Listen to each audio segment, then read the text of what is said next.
And welcome back to the channel, and welcome to today's episode of my journey with Dan Hendriksen. Now, the last time I did this video, we were discussing controlling loft, and I was describing what Dan had given me to control loft.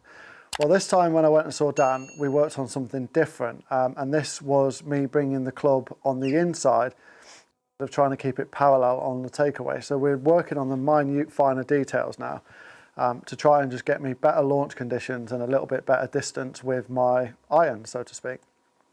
So this is just a little video to show you what Dan's been showing me in order to get better connection and better ball striking. So it's time for me to get in the simulator, show you what I've been working on in my game this month. So this month I've been working on the takeaway. Last month it was all about controlling that loft at impact and keeping those hands forward. Now it's to the takeaway, and what we noticed was when I do the takeaway, I'm going back, but as I get to about here, I'm cocking the wrist, so that's where my club is in the takeaway, so it's slightly behind the hand, and as such I can lay the club a little bit early, which is causing me to try and keep the hands to catch up. So what we've been working on is, as I take away, keeping the club on the outside so it's more parallel, like that, as I get to here instead of like that, and then getting higher hands, and then as I come through, just one rotation as opposed to getting there, dropping the hands and then trying to sweep it through. So let me give you a little demonstration. Club press forward like in the last one, but this time I'm going to keep the club face as closed as possible and try and point the club at the camera. So it's gone my yardage, my launch angle's down, but it's gone a little bit to the right. But that is all about me. And what else I'm trying to do is try and rotate. So he said to me, because I noticed the impact, I'm like that, and then I keep my head down, and I keep my head down for too long. So what I'm trying to do now is get that feeling as when I come down, I'm turning with my head, which will in turn make my body rotate more, because I can get very stuck here because I keep my head there, so my body gets stuck. So if I feel like I'm turning, then it makes my body rotate more.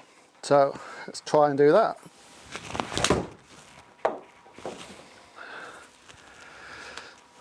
And that just gives me a much better connection because I've got the body through, and I've now gained up to 170 yards.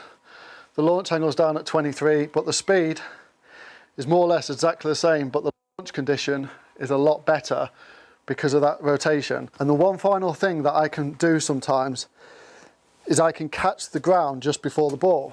And I've never been able to, I've tried these, you know, putting the towel behind, and I always seem to catch the towel because I've never had that thought in my head of how can I stop doing it? You know, I know the towel's there, but I can't stop hitting it down first. So one thing Dan said to me is, instead of focusing on the back of the ball, focus on the front of the ball and try and hit the club with the front, hit the front of the ball with the club as opposed to the back of the ball. And in turn, because of the way my low point is in my swing, that will make me hopefully hit the ball before the ground, as opposed to hitting the ground and technically fatting it.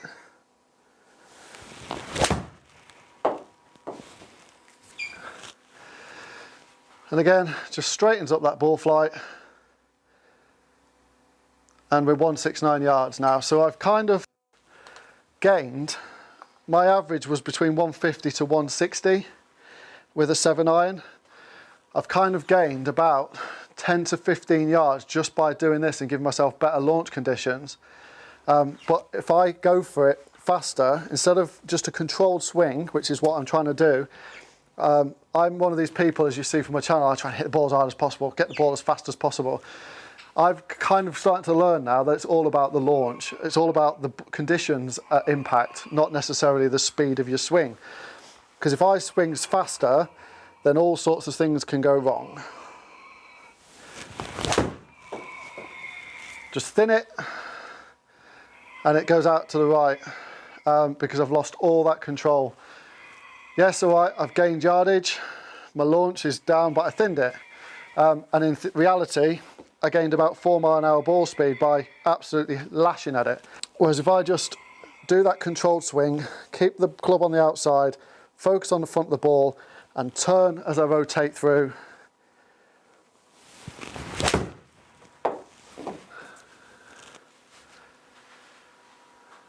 It just goes straight, lovely launch,